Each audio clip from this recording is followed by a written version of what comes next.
Hi friends, ఎలా ఉన్నారు? ఈరోజు మన వెజ్ కీమా పలావ్ తయారు చేసుకుందాం.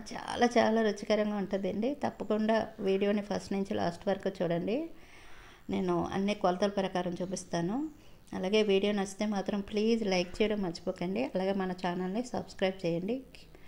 ఇది వెజ్ కీమా అంటున్నాను కదండి, ఇది పనసపొట్టు అండి. చాలా రుచికరంగా ఉంటుంది పలావ్ చేసుకుంటే. మనకి మార్కెట్లో చక్కగా ఇది మనకి అమ్ముతారండి. చక్కగా నేనైతే పావు కేజీ తెచ్చుకున్నాను. ఇలా పనసపొట్టులోని ఉప్పు పసుపు వేసి ఒకసారి అంతా కలపండి. కలిపిన తర్వాత నీళ్ళు పోసి ఒక 2 సార్లు శుభ్రంగా కడగండి. ఇలా చేతితో కలిపి చక్కగా కడగండి. ఇలా కడిగిన తర్వాత ఇలా జల్లి గరిటలో వేసి చక్కగా ఫిల్టర్ చేసుకోండి. దీన్ని మనం పక్కన పెట్టుకోండి. ఇప్పుడు ఒక బౌల్ తీసుకొని నేను ఈ గ్లాస్ తోటి 3 గ్లాసులు బాస్మతి రైస్ తీసుకున్నాను.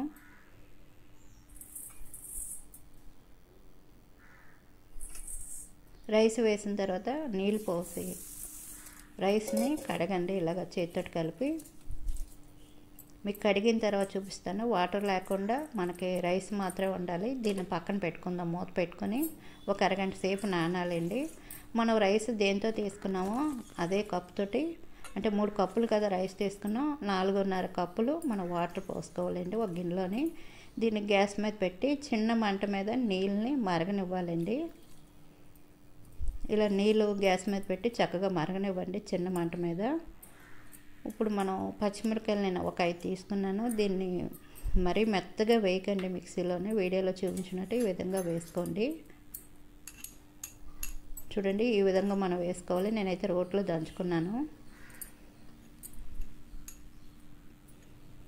దీన్ని కూడా పక్కన పెట్టుకుందాం. ఇప్పుడు మసాలాని చిన్న అల్లం ముక్కని చక్కగా పొట్టు తీసి ఈ విధంగా కడిగి పక్కన పెట్టుకోండి. వెల్లుల్లిపాయ 1, జీలకర్ర 1/2 టీ స్పూను, ధనియాలు 1 స్పూను, 3 యాలకులు, లవంగాలు ఒక 6, అలాగే చెక్క కూడా వేసుకోండి. ఇవన్నీ మనం మిక్సీలో వేసి నీళ్ళు పోసి మరీ మెత్తగా కాదు, కొంచెం బరగ్గా చేసుకోండి. చూడండి, ఈ విధంగా మనం మసాలా పేస్ట్ని తయారు చేసుకున్నాం కదా, దీన్ని పక్కన పెట్టుకోండి. ఇప్పుడు మనం పలావ్ తయారు చేసుకుందాం. ఇలా వెడల్పుగా ఉన్న గిన్నె పెట్టి ఒక 1/2 కప్పు ఆయిల్ వేసుకోండి.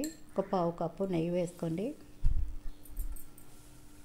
ఈ 2 వేడి అవ్వాలి. ఈ మనం పనసపొట్టు పలావ్కి కొంచెం ఆయిల్ నెయ్యి ఎక్కువ ఉంటేనే రుచి బాగుంటుందండి.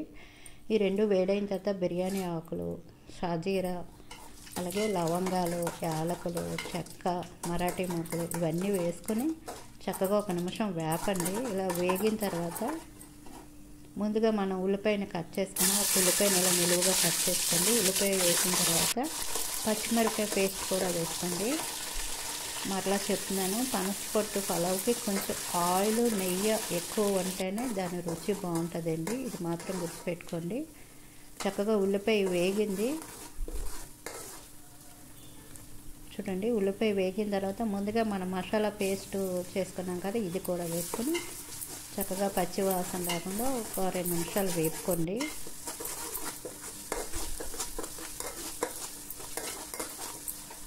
ఇలా అంతా వేగిన తర్వాత పనసపొట్టుని ముందుగా మనం ఫిల్టర్ చేసుకుని ఉంచుకున్నాం కదా, పనసపొట్టు వేసిన తర్వాత గ్యాస్ని చిన్న మంట మీద పెట్టి చక్కగా కలుపుతూ వేపుకోండి. ఆయిల్ చాలలేదనుకోండి, ఆయిల్ వేసుకోండి. ఈ పనసపొట్టు పలావ్కి కొంచెం ఆయిల్ ఎక్కువ ఉంటేనే రుచి బాగుంటుందండి. మాడిపోకుండా కలుపుతూ చక్కగా 10 నిమిషాలు వేపుకోండి. నాకు టైము 10 నిమిషాలు పట్టింది వేగనకి. ఇలా వేగితేనే మనకి పలావ్ అనేది రుచి బాగుంటుందండి. మనకు వేగింది లేనిది అనేది ఎలా తెలుస్తుందంటే, చూడండి, ఆయిల్ ఇలా పక్కకి ఇలాగ వచ్చింది కదా, ఆయిల్ ఇలా పైకి తేలిందంటే మనకి చక్కగా వేగిపోయినట్టు. ఇలా వేగితేనే మనకి పలావ్ రుచిగా ఉంటుందండి. మీరు వేపేటప్పుడు కూడా గ్యాస్ని చిన్న మంట మీద పెట్టుకొని బాగా కలుపుతూ వేపుకోండి. పనసపొట్టు వేగిన తర్వాత ఇందులో కొత్తిమీర కొద్దిగా, అలాగే పుదీనా కొద్దిగా వేసుకోండి. 1 కప్పు పెరుగు వేసుకోండి. టమాటా 1 ఇలా పెద్ద ముక్కలుగా కట్ చేసుకుని వేసుకోండి. సరిపోయినంత ఉప్పు, అలాగే గరం మసాలా 1 పావు టీ స్పూన్ వేసుకోండి. ఇవన్నీ వేసిన తర్వాత ఒకసారి అంతా కలపండి.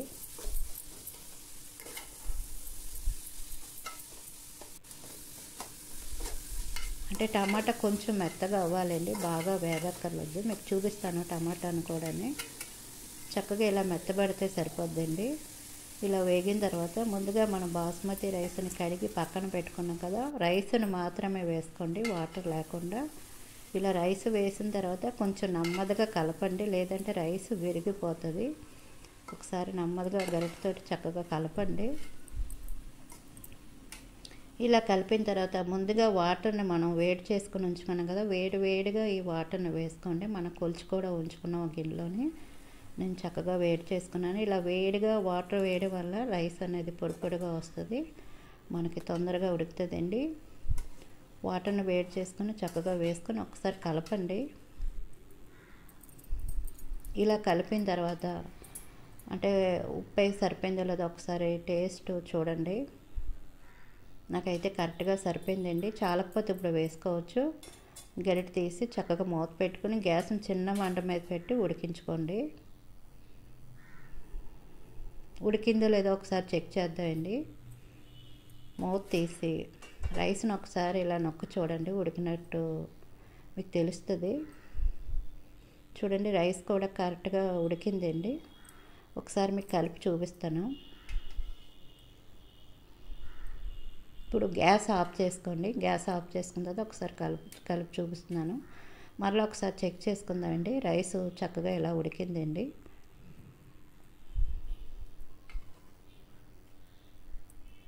ఇప్పుడు దీన్ని మనం ప్లేట్లో పెట్టుకుందాం. నేను చెప్పిన కొలతల ప్రకారం చేసుకున్నాడంటే చక్కగా రైస్ పొడిగా చక్కగా వస్తుందండి. రుచి కూడా చాలా బాగుంటుందండి. తప్పకుండా ఒకసారి మీరు ట్రై చేయండి. పనసపొట్టు ఇప్పుడు ఎక్కువగా మనకి మార్కెట్లో దొరుకుతుంది. ఒకసారి తెచ్చుకొని ఇలా పలావ్ తయారు చేసుకోండి, చాలా రుచికరంగా ఉంటుంది. ఇంకా మనకి కర్రీతో పని ఉండదండి. కీమా పలావ్ తిన్నట్టు అంత రుచిగా ఉంటుందండి. రైస్ చూడండి ఎంత చక్కగా పొడిగా వచ్చిందో. నేను చెప్పిన కొలతల ప్రకారం తప్పకుండా ఒకసారి మీరు ట్రై చేయండి. ట్రై చేసి ఎలా ఉందో చెప్పండి. చాలా బాగుంటుందండి. పిల్లలు కూడా చక్కగా నచ్చుతుందండి.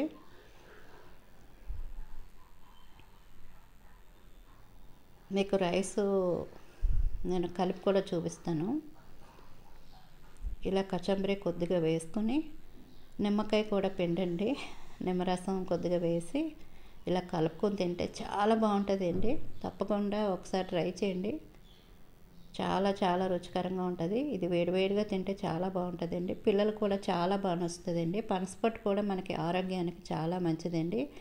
ఇలా సీజన్లో దొరికినప్పుడు చక్కగా ఇలా పలావ్ తయారు చేసుకోండి. వీడియో నచ్చితే మాత్రం ప్లీజ్ లైక్ చేయడం మర్చిపోకండి. అలాగే మన ఛానల్ని సబ్స్క్రైబ్ చేయండి.